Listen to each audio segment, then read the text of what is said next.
안녕하세요, 카미입니다. 오늘 영상의 주제는 책 추천과 관련된 거고요. 바로 이 에고라는 적이란 제목의 책이에요.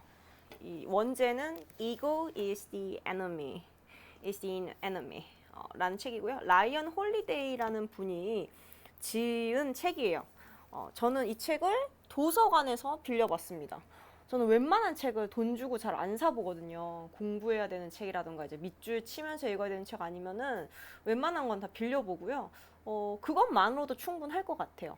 그래서 에고라는 적이라는 이 책을 우리 시청자분들이랑 한번 공유해 보고 싶었어요. 이 책은 정말 정말 좋은 책이고요. 그리고 어렵지 않고 그렇게 두껍다고도 할 수 없어. 한 300페이지 가량. 그래서 뭐 출퇴근 하시거나 뭐 여기저기 어디 뭐 이동 시간이나 이럴 때 틈틈이 가지고 다니시면서 읽기에 되게 좋은 책이에요. 이 책은 크게 보면은 세 개의 파트로 나눠져 있습니다. 첫 번째 파트, 열망, 타오르기 시작하는 불꽃. 두 번째 파트, 성공, 지속되지 않는 환상. 세 번째 파트, 실패, 또 다른 시작. 이렇게 되어 있거든요. 그러니까 우리가 프로이트가 얘기하는 에고의 의미가 있죠. 우리 프로이트는 사람의 정체성을 에고, 이드, 슈퍼 에고 이렇게 세 개로 나눴죠. 그러니까 이드가 우리가 대놓고 의식으로 드러내기는 조금 거시기한 그런 날 것 그대로의 우리의 원자라고 표현을 해야 되나? 그런 게 이제 이드였고, 슈퍼 에고는 우리가 초월적으로 되고자 하는 어떤 가장 이상적인 모습, 자, 슈퍼 에고. 그리고 에고는 그 슈퍼 에고와 이드 사이에서 조율하는 그런 중간 단계라고 표현을 하죠. 그런 자, 에고라고 표현을 하죠. 근데 여기서 말하는 에고라는 적이라는 이 책에서 드러난 여기서의 이고, 에고의 의미는 프로이트가 얘기한 그런 중간 단계 그런 자아 개념으로서의 에고 그 이상의 좀 더 광범위한 의미의 그 워딩이에요. 그래서 이 책은 그러니까 한마디로 에고 이퀄 자의식이라고 할 수 있는데, 우리가 누군가를 이제 만나서 대화를 하거나 어울려 지낼 때 자의식이 좀 과한 분들이 있죠. 특히 이게 좀 젊은 나이에 성공을 했다던가 좀 잘 나간다던가 아니면은 조금 이제 자기 정체성이라던가 자기 고집 주관이 조금 너무 뚜렷한 경우에 이 에고가 같이 자의식이 좀 더 비대해지는 경향이 있어요. 근데 그러니까 저는 제 주변에 되게 자기 정체성 이런 게 엄청 뚜렷한데 남과 함께 지낼 때 그렇게 불편하거나 압제적이라든가 좀 자기 주장만 관철한다던가 그러지 않고 되게 편안하고 물 같은 분을 주변에 이제 좀 있기 때문에 이렇게 자의식이 강하다고 하는 의미가, 그러니까 너무 이제 압제하려고 타인을 압도하려고 하고 너무 스스로에게 취해 있고 이제 그게 문제인 거지, 자기만의 색깔이라던가 주관이 있는 거는 나쁘지 않은 것 같아요. 오히려 휘둘리지 않고 자기답게 할 수 있으니까. 어, 그래서 그런 의미에서 저는 자기만의 색깔이라던가 정체성을 가지고 사는 건 되게 좋은 것 같아요. 일단 그 에고의 의미는 좀 더 프로이트가 얘기한 그 에고보다 좀 더 크고 보편적인 의미다라고 이 저자가 서두에서 밝히고 있고요. 이게 열망, 성공, 실패 3단계라고 했잖아요.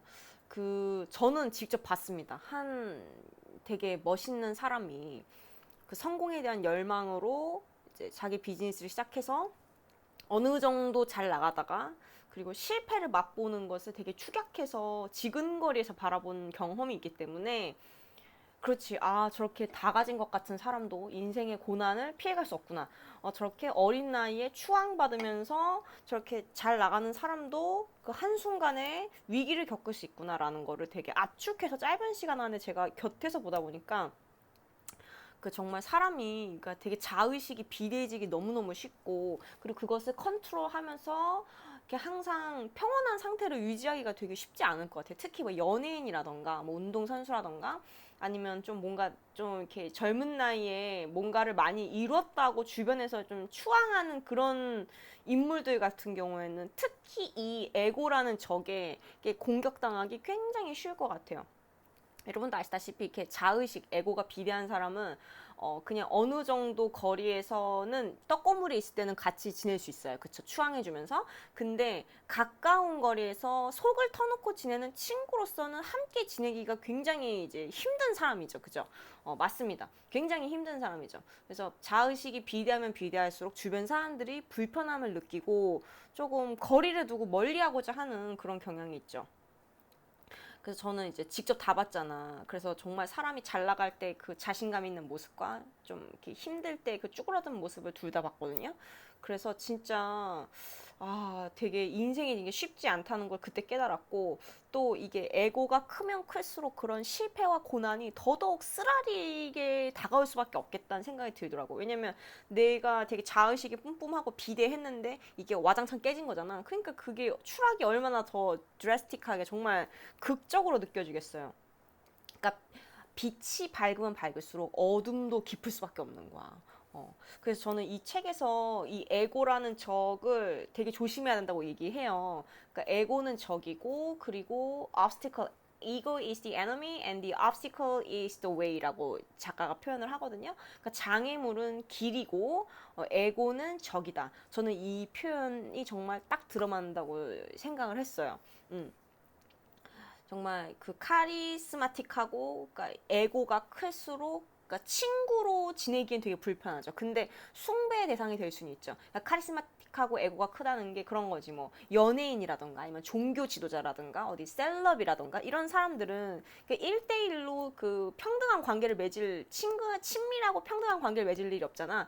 이제 그런 사람들한테는 에고가 어떻게 보면 밥벌이 수단이 되는 거지. 근데 이제 그런 만큼 우리 보면은 되게 그런 연예인들도 우울증 앓는 사람들 많잖아요. 이렇게 스포트라이트 받고 팬들의 사랑도 많이 받고 하지만 힘들어 하시는 분들 많잖아요.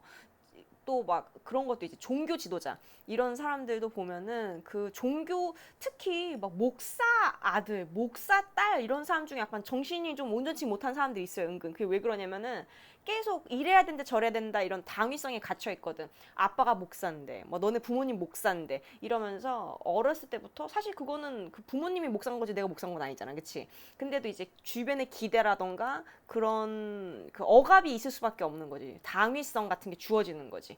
그래서 되게 이게 의식이, 자의식이란 자아 개념이 되게 뒤틀리고 억압되는 경우가 굉장히 많죠.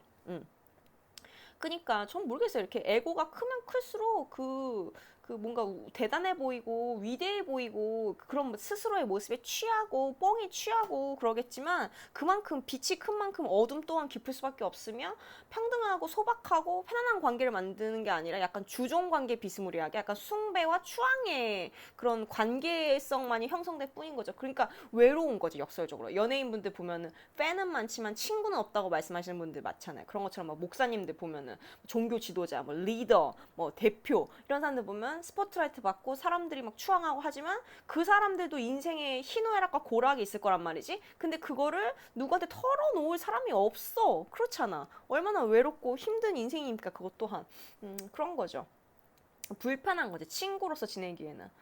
그러니까 자의식이 비대일수록 그 친구로서 소박하게 지내는 거는 힘든 것 같아요. 이제 저는 그런 의미에서 이 에고가 비대해지는 걸 되게 경고한 사람이 있었죠. 제 스승님. 저에게 큰 가르침을 준 그분께서 몇 년 전에 저한테 이런 자의식 과잉 이런 거를 되게 주의해야 한다고 엄청 철저히 당부하셨어요. 근데 저는 그 말씀을 지금도 되게 새기면서 살고 있죠. 자의식 과잉되는 거, 에고가 커지는 거를 되게 경계하면서 항상 적당한 사이즈의 핸들링 가능한 그 정도 크기의 삶을 운용해야 되겠다라고 그때 딱 깨닫고 지금도 그렇게 가르침대로 살고 있습니다. 그런 부분은. 그래서 보면 사람들이 막 유명해지고 권력이 생기고 돈이 많아지고 어느 정도 위치에 오를수록 되게 에고가 커지기가 쉽죠. 그러니까 스스로한테 취하는 거지. 나는 성공하고자 열망했고 그것을 이루었으며 아직 실패하지 않았잖아. 그러니까 이제 나 얼마나 멋지고 대단하고 막 그런 사람이야. 완전 그 내 자신이 나의 팬이 된 거죠. 근데 그 제가 생각하기에 그 무라카미 하루키, 일본의 대작가죠. 그분과 관련된 영상도 한 2년 전 여름쯤에 찍어서 올렸는데, 저는 그분이야말로 진짜 그 에고가 되게 적절하게 운용하시는, 에고를 적절한 사이즈로 운용하시는 분들 중 하나인 것 같아서 되게 멋있는 것 같아요. 제 개인적인 생각은. 진짜 그렇게 성공한 사람이 그렇게 소박하기가 쉽지가 않거든요. 근데 우리 무라카미 하루키 씨 보면 별로 언론 인터뷰도 잘 안 하시죠. 유명해지는 거 싫다고. 사람들이 자기 많이 알아보는 거 싫기 때문에 자기 책이 너무 많이 팔리는 거 원치 않는다는 그런 망언도 하셨고, 그 보면은 되게 그 엄청 그 유명인사잖아요. 그런데도 불구하고 되게 소박하시죠. 맨날 달리기 하고 그냥 맥주 한잔 하고 고양이들이랑 좀 놀고 음악 듣고 술 한잔 하고 맨날 글 쓰고 정말 루틴에 의거한 정말 소박한 삶을 그렇게 성공한 거에 비해서는 사시고 되게 겸손하시고 항상 자기를 막 이렇게 뽐내고 드러내고자 하시지 않고 항상 일정한 패턴에 의거해서 살죠. 저는 이 패턴이 굉장히 중요하다는 걸 최근에 더 느끼거든요. 여기 보면은 이 에고라는 적에서 아주 좋은 그 예시가 나와요. 저는 이 책에서 이 에피소드가 정말 가장 저한테 되게 도움이 됐고 많은 분들한테 도움된다고 생각하거든요. 한그 미식 축구 팀의 감독으로 부임한 사람의 에피소드입니다. 이 팀이 되게 성과가 안 좋았어요. 근데 이제 이 만년 꼴찌하던 이 팀을 새로운 코치인 빌 월시라는 사람이 이제 담당하게 되면서 이분이 처음에 가져온 게 성과 표준이라는 거예요. 성과 표준, 성과 표준, 일종의 체크리스트라고도 할 수 있는데 이제 각자 맡은 역할에 맞게 해야 할 것들을 이렇게 목록으로 만든 거죠. 그리고 그것을 반드시 하게끔 만든 거야. 그러니까 이 빌 월시라는 코치가 한 거는 그게 단데 사실상 그거를 다 지키니까 우승이 따라오더라라는 거죠. 그게 이 에피소드의 핵심이거든요. 여기 보면 예를 들면 선수는 연습하는 운동장에서 앉아서는 안 되고 코치는 넥타이를 매야 하고 셔츠 자락을 바지 안으로 넣어야 한다. 모든 사람은 있는 힘껏 최선을 다해야 되고 뭐 라커룸은 항상 깨끗하고 정돈되어 있어야 하고 흡연 싸움 욕설 안 되고 뭐 이런 거 있죠. 쿼터백한테는 공을 어디에서 어떻게 받아야 할지 라인맨은 30가지 전술을 철저하게 익히도록 패스 경로를 모니터링해서 오차 인치 단위까지 줄이고 연습 시간은 분 단위로 설정. 이런 게 성과 표준이라고 하는 거입니다. 그래서 이 성과 표준을 팀이 따르도록 했더니 우승이 따라왔다는 거죠. 근데 반대로 우승을 하니까 좀 우쭐할 거 아니에요. 만년 꼴찌하던 팀이 우승하면 얼마나 대단하다고 느껴지겠어. 우와, 내가 참 능력 있는 사람이었는데 나도 모르게 우리 팀 대단한데 이런 자의식, 에고의 늪에 빠지겠죠. 그랬더니 바로 성적이 하락하더라는 그런 에피소드가 나와요. 그리고 나서 이 팀이 다시금 이제 회복을 할 수 있었던 건 다시 이 성과 표준을 철저하게 따르기 시작할 때였다라고 이 에피소드로서 이 책에 언급이 됩니다. 이제 그런 거죠. 우리의 능력이 대단해서도 아니고, 뭐 우리가 뭐 엄청 막 사실은 재능이 뛰어나서도 아니고, 우리가 뭐 대단한 사람에서도 아니고, 그냥 성과 표준을 철저하게 지켰을 때 성공이 따라왔단 말이지. 승리가 따라왔단 말이지. 반면에 승리에서부터 멀어졌던 거는 이 성과 표준보다는 자의식, 에고의 늪에 빠졌을 때 오히려 성공으로부터 멀어지더라는 이 이야기가 되게 시사하는 바가 큰 것 같아요. 당신이 빠르게 이룬 성공과 당신을 동일시하면서 실제로 그 성공을 뒷받침했던 노력과 기준들을 느슨하게 할 때 이런 실패가 다시금 우리에게 찾아온다는 거죠. 선수들이 자기들만의 신화를 만들어내는 것을 그만두고 지금 당장 해야 하는 것에 초점을 맞추고 나서야 다시 예전처럼 승리할 수 있었다. 이게 정말 가슴에 와닿는 구절입니다. 자기들만의 신화를 만들어내는 것을 그만두고 지금 당장 해야 하는 것에 초점을 맞추고 그런 거죠. 이 책 45페이지에 나온 가장 인상 깊은 구절이 있는데요. 자기가 추구하는 것을 이루려면 생각은 크게 할지라도 행동은 작게 해야 되고 또 그런 태도로 삶을 살아야 된다. 이거 얼마나 멋있는 구절입니까? 그죠? 우리가 추구하는 삶을 살려면 생각은 크게 해도 행동은 작게 해라. 저는 이 구절이 이 책의 모든 그 내용 300페이지 내용을 아우르는 구절이라고 봐요. 그러니까 이게 자의식의 늪에서 벗어난 프랙티컬한 태도, 그러니까 실용적인 태도를 견지하면서 꾸준히 소박하고 평범한 일상을 살면서도 항상 탁월한 성과를 내는 사람들의 이제 공통점이 아닐까 싶거든요. 무라카미 하루키 씨도 마찬가지죠. 항상 루틴이 있죠. 몇 시에 일어나서 10km 뛰고 그 다음에 몇 시간 동안 얼마 원고지 몇매 분량 글 쓰고 그 다음에 조금 밥 먹고 쉬고 뭐 고양이랑 놀고 음악 듣고 뭐 외부 뭐 인터뷰라든가 이런 거 있으면 하고 좀 쉬다가 일찍 잠들고 이런 이제 루틴한 생활을 유지하신단 말이지. 근데 이제 그 베스트셀러 작가 뭐 인세 뭐 이런 거 뭐 명성 이런 거 그냥 다 따라오는 거잖아요. 그 이분이 자기만의 신화에 취해서 자기의 거대한 에고로서 사람들 대하고 그런 게 아니죠. 거대한 에고를 드러내면서, 나 이 정도 이제 평생 먹고 살던 벌었으니까 조금 인생 즐겨야지 하면서, 막 되게 사치와 향락을 일삼는다던가, 불미스러운 추문에 휩싸인다던가, 그런 게 없죠, 이분. 지금까지 몇십 년 동안 거의 뭐 제 나이만큼 나이 이상 지금 활동을 하셨을 텐데, 그 작품 활동하신 세월을 보면 몇 년부터 이분이 활동하셨지? 되게 오래됐죠. 그니까 이제 몇십 년 동안 글을 써오시면서 단 한 번도 이상한 추문에 휩싸이고 무슨 어디 중독에 빠진다던가 어디 뭐 재활시설에 들어간다던가 그런 게 없잖아요. 자기 부인분이랑 지금 아이도 없이 100년 해로하시면서 평온하고 되게 루틴한 일상을 지속하고 계시죠. 너무너무 대단한 거지. 저는 여기서 말한, 이 책에서 말한 에고라는 적으로부터 가장 멋지게 벗어나서 자기만의 그 길을 가시는 분이 무라카미 하루키 씨가 아닐까 싶어요. 정말 존경하는 분이고, 와, 진짜 대단하신 분인 것 같아요. 정말 사람이 그렇게 꾸준하기가 진짜 쉽지가 않거든요. 여기 또 인상 깊은 구절을 좀 같이 읽어보자면, 셔츠 앞에 적힌 팀의 이름을 위해서 경기를 해라. 그러면 사람들은 그 셔츠 뒤에 적힌 당신의 이름을 기억할 것이다. 요즘은 뭐 그렇게 묵묵히 뒤에서 활동하면 성실하게 할 일만 하면 아무도 몰라준다 이런 말 많이 하잖아요. 그러니까 자기 PR의 시대다. 막 SNS면 뭐 이런 거 하면서 자기를 드러내야 된다라고 하는데, 저는 그렇게 반짝하고 드러나서 반짝하는 그런 거보다는, 제가 좀 옛날 사람이어서 그런 건지 모르겠는데, 비록 임팩트가 그렇게 막 이렇게 폭발력 있진 않아도 꾸준하게 오래 가는 걸 되게 전 좋아하거든요. 그래서 제가 무라카미 하루키 씨 진짜 좋아하는 이유도 꾸준하게 오래 가잖아요. 그쵸? 그리고 그분 라이프 스타일 진짜 너무너무 건강한 루틴 그 자체잖아. 근데 이렇게 빠르게 성공해서 반짝 무슨 셀럽 되고 반짝 뭐 어디 TV 출연하고, 근데 또 시간 지나면 사람들로부터 잊혀지고, 또 그러면 이제 사람들이 자기만의 그런 영광을 기억할 거 아니야. 그 짧았던 전성기. 그때를 또 회고하면서 지금의 자신이 초라해 보이니까 이상한 거에 빠진다던가, 그렇게 뭐 우울해진다던가, 이제 그러기 쉬운 거지. 근데 그렇게 확 뭔가 스포트라이트를 받진 않아도 잔잔하고 꾸준하게 자기만의 이제 일상과 길을 영위하는 그런 분들 보면 그게 진짜 멋있는 것 같아. 그래서 저는 이 문구, 셔츠 앞에 적힌 팀의 이름을 위해서 경기를 하면 사람들은 그 셔츠 뒤에 적힌 당신의 이름을 기억할 것이다 라는 이 말이 정말 에고로부터 거리를 두고 정말 롱텀의 관점에서 정말 롱런하는 그런 분들의 특징을 설명하는 문구가 아닐까 싶어요.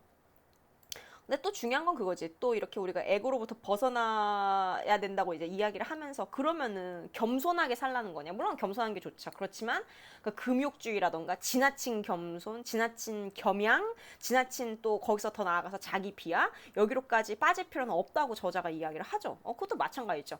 뭐 우리가 이렇게 에고로부터 벗어나야 한다 해서 뭐 술도 마시지 말고 뭐 그냥 아주 뭐 스토이크하게 살아야 되냐 하면 그런 건 아니죠. 그러니까 여기에 말하는 에고가 없는 냉철함에는 불필요한 것과 파괴적인 것을 배제하는 자제력인 거지. 그러니까 지나치게 자기 억제적이고 자기 욕망을 다 거세하고 너무 금욕적으로 살 필요는 또 없는 거죠. 그러니까 자기 이미지에 집착하지 말고 자기보다 아래에 있거나 위에 있는 사람을 경멸하거나 굴종하지 않을 것이며, 특별한 대우를 남으로부터 바라지 말고 분노하고 싸우거나 우쭐대거나 군림하거나 생색내거나 자기 스스로를 엄청나게 중요한 인물로 인식하지 않을 것. 이러한 되게 마디스트한, 정말 딱 정말 중간에 있는 그 평온한 그런 자세를 추구하자는 거지. 냉철함은 우리의 성공의 균형을 잡아주는 평형추와 같다라고 이 책에서 이야기를 합니다. 그렇죠. 굴종하지도 않고 교만하지도 않고 딱 그 인비트윈한 그 중간의 균형을 우리가 유지하면서 살아야 된다는 거지. 그 이 책에서 말하는 이 에고라는 이름의 적에서 말하는 바가 다 그 균형을 유지하는 그 밸런스를 유지하는 것과 관련된 것들이에요. 그래서 전 다시 한번 요 에고라는 요 책 저는 빌려서 읽었고요. 요 책을 한번 이렇게 여름에 여러분 독서하시고 싶으시면 진짜 그렇게 어렵지 않은 책이니까 한번 읽어보시라고 추천을 해드리고 싶습니다. 그래서요, 지나친 겸손 비하도 아니고 정말 현실에 근거한 우리의 일상을 한번 영위해 보는 게 중요한 것 같습니다. 에고로부터 다소 거리를 둔 상태에서요. 네, 이번 영상, 책 추천 영상이 여러분에게 도움이 됐으면 좋겠습니다. 또 좋은, 유익한 다음 영상을 또 찾아뵐게요. 여러분, 안녕히 계세요. 도움됐다면 구독, 좋아요, 알림 설정 부탁드릴게요. 감사합니다.